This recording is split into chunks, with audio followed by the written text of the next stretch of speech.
This is gonna be a progressed version of shoulder blade cars using a band to do them overhead. So before you are doing these types of cars, you're going to need to, one, have been doing a lot of shoulder blade cars without any challenge or load, and then two, have done shoulder blade cars in an overhead position without additional load so that you can build that awareness of your shoulder blade before we make it more difficult.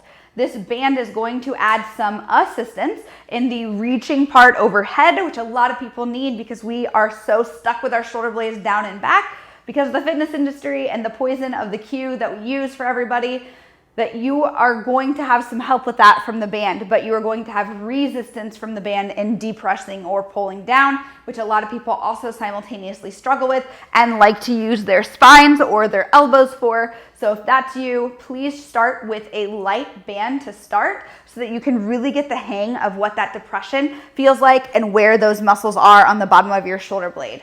To do this exercise, you're gonna make sure the band is attached at the top. The thicker the band, the harder it will be. The smaller, the easier it will be. So pick your poison, start easy and move up from there is my recommendation. From there, you're gonna grab the band like so. We're gonna lean back into a hip hinge position and walk back until you get a good amount of shoulder blade tension, pulling you into a nice stretch here.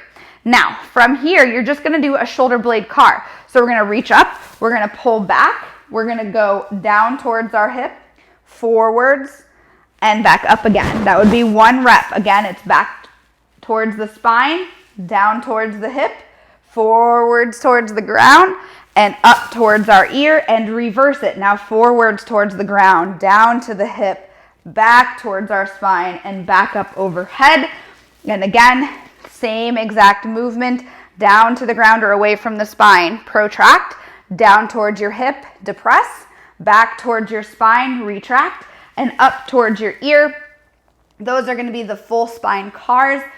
If you are struggling with those, you're probably going to see compensations of one or both. Your elbow trying to bend to be your shoulder blade, and or your spine trying to help you in all of the ways. So we wanna make sure elbow stays locked and spine does not move. If there's a laser pointer from your chest, it stays right on the ground and doesn't move. We are not trying to move the spine, only shoulder blades. That is the idea of cars.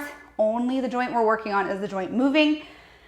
If that is too difficult and you feel yourself compensating, slow down or get a lighter band or break up the movements. A lot of people struggle. So if you feel that your spine is helping you pull back and your elbow is trying to hold and pull, help you pull down and depress your shoulder blade, then please stop trying to do all of it and just work on maybe not walking all the way back here, starting here, and just work on up towards your ear, down towards your hip.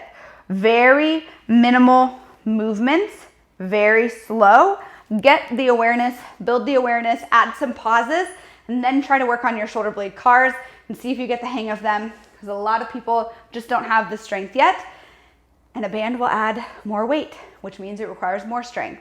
Break it down, do less movement, go a little slower, see if that helps. If it doesn't, these are probably too progressed for you. Make sure you do the prescribed amount of reps on your program. Typically, these are gonna be 3 to 5 reps on each side in each direction. And sometimes we will be adding a little bit of a hold there. You can always change these up by changing the position of your torso as well. If you would like to start them neutral, you can, but if you want to go into a little more rotation to get a little more lat stretch, you can rotate in one direction, or we can rotate this direction actually for more of a lat stretch, but you can also do them in this direction as well. Neither are right or wrong. They're just loading a little bit different lines of tissue. So start one way and then progress into other ways as you get the hang of them, just to experience something different and expose different lines of tissue to loads, which is always going to be a good idea when it comes to fitness or just generally being human.